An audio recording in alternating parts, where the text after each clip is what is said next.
A guardiã dos sonhos diurnos, o mundo havia esquecido como sonhar acordado. Em uma era de eficiência máxima, onde cada minuto era produtivo e cada pensamento devia ter um propósito. Os devaneios haviam sido declarados ilegais pela autoridade de controle mental. Os cidadãos usavam dispositivos de monitoramento neural que emitiam choques suaves sempre que suas ondas cerebrais indicavam divagação improdutiva.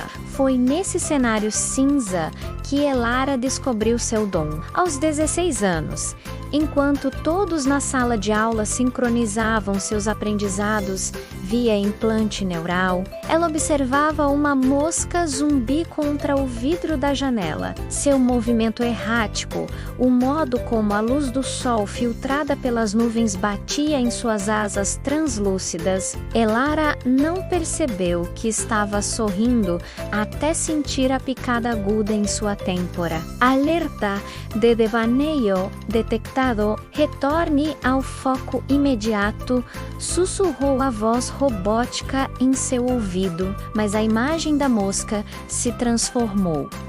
Agora, ela era um pássaro de cristal, voando sobre florestas de algodão doce e rios de mel. O choque aumentou de intensidade, mas Elara não conseguia, nem queria, interromper o filme que sua mente projetava. Foi quando ela notou as cores. Minúsculos pontos de luz dançavam ao redor da mosca pássaro cristal, como se estivessem sendo atraídos pela fantasia. E quando ela piscou, a imagem permaneceu por uma fração de segundo mais longa do que deveria, impressa no ar como um holograma fantasma. Naquela noite, escondida sob os cobertores com seu dispositivo neural desativado, ilegalmente, outra infração que começara a cometer. Elara descobriu que podia não apenas ver, mas moldar os devaneios. Com concentração, ela transformava as sombras do quarto em castelos flutuantes, fazia constelações se formarem no teto baixo e criava pequenas histórias com poeira dançando em um raio de luar. Mas seu verdadeiro despertar aconteceu na oficina de Concerto 42B, onde trabalhava após a escola. Enquanto soldava um circuito, seu coleléu suspirou profundamente. Às vezes me pergunto como seria ter nascido antes da grande eficiência, murmurou ele, quase inaudivelmente. Elara viu então um fiozinho de névoa dourada escapando de sua testa, tremendo no ar pesado da oficina. Sem pensar, ela estendeu a mão e tocou aquela névoa frágil. Imediatamente, uma cena se formou. Leo, mais jovem, correndo em um campo de grama real, não a versão sintética dos parques controlados, com um cachorro de verdade latindo alegremente ao seu lado. O devaneio era tão vívido que Leo estremeceu, olhando em volta confuso. Você viu isso também? Ele perguntou, assustado. Elara havia feito mais do que ver. Ela havia dado substância, cor e duração a um pensamento fugaz que normalmente teria sido eliminado pelo dispositivo neural de Leo. Ela era uma clarividente de sonhos diurnos, uma tecelã de fantasias proibidas. Nos meses seguintes, Elara descobriu mais sobre seu poder. Os devaneios não eram apenas escapismo, eram sementes de criatividade, empatia e resiliência psicológica. Ao tocá-los, ela podia fortalecê-los, armazená-los e, o mais perigoso, compartilhá-los. Assim nasceu a resistência onírica. Em porões esquecidos e becos abandonados, Elara começou a reunir outros, como ela, menos pessoas, cujos dispositivos neurais estavam defeituosos ou que possuíam uma resistência natural ao controle mental. Entre eles, estavam Kael, ex-programador que conseguia visualizar códigos complexos como jardins geométricos flutuantes. Maya, uma bibliotecária clandestina que lia a energia emocional dos livros antigos banidos. O velho Finn, que afirmava se lembrar dos tempos antes da proibição e ensinava as crianças a desenhar nas nuvens com a imaginação. Elara os treinou para não apenas protegerem seus próprios devaneios, mas para coletarem os fragmentos oníricos que escapavam das mentes sobrecarregadas da população. Esses fragmentos, um suspiro de nostalgia aqui, um lampejo de curiosidade ali, eram armazenados em cristais especiais que Elara aprendera a criar com seu poder. Mas a autoridade de controle mental tinha seus próprios sensíveis. Eles eram chamados de caçadores de neblina. Indivíduos treinados para detectar e extinguir atividade onírica irregular. Seu líder era Silas, um homem cujo próprio poder de devaneio havia sido torturado e distorcido até se tornar uma arma. Ele não via fantasias, mas pesadelos, e os injetava nas mentes das pessoas para punição. O conflito era inevitável. A primeira grande batalha ocorreu quando os caçadores invadiram o esconderijo onde Elara guardava a Arca de Aurora menos um cristal central, onde estavam contidos milhares de sonhos diurnos coletados. Sonhos são doenças mentais não diagnosticadas, declarou Silas, sua capa cinza flutuando no vento artificial do túnel. Você está infectando a população com insanidade. Estou devolvendo o que é humano, respondeu Elara, acendendo as mãos com uma luz suave e multicolorida. Silas atacou com projeções de ansiedades e terrores primordiais, mas Elara não contra-atacou com medo. Ela teceu uma rede com os sonhos mais simples da arca. O calor do sol na pele, o cheiro da terra após a chuva, a sensação de flutuar em água morna. Esses devaneios fundamentais agiram como antídotos, dissolvendo os pesadelos. Na luta, Elara descobriu algo crucial.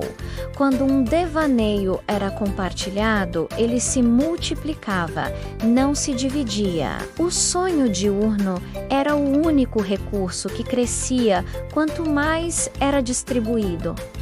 A guerra se tornou subterrânea e silenciosa. Elara e seus guardiões operavam nas brechas do sistema. No metrô, sussurravam histórias que faziam os passageiros verem flores crescendo nas barras de apoio. Nos parques, direcionavam raios de sol para criar jogos de luz que lembravam formas de animais. Nas escolas, ensinavam crianças a desenhar mapas de pensamentos que eram, na verdade, treinos de imaginação camuflados. O ponto de virada veio quando a própria filha do chanceler da eficiência, uma jovem chamada Lídia, foi encontrada com um cristal de devaneio, em vez do punilá.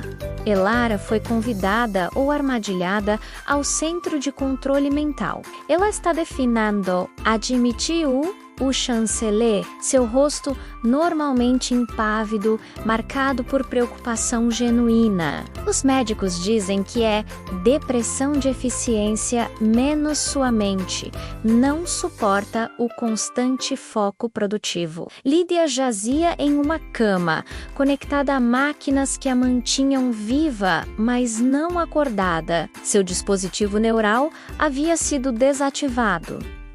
Mas sua mente recusava-se a retornar. Ela precisa de um lugar para onde voltar, sussurrou Elara, com permissão relutante. Elara colocou as mãos nas têmporas de Lídia e fez algo que nunca tentara antes.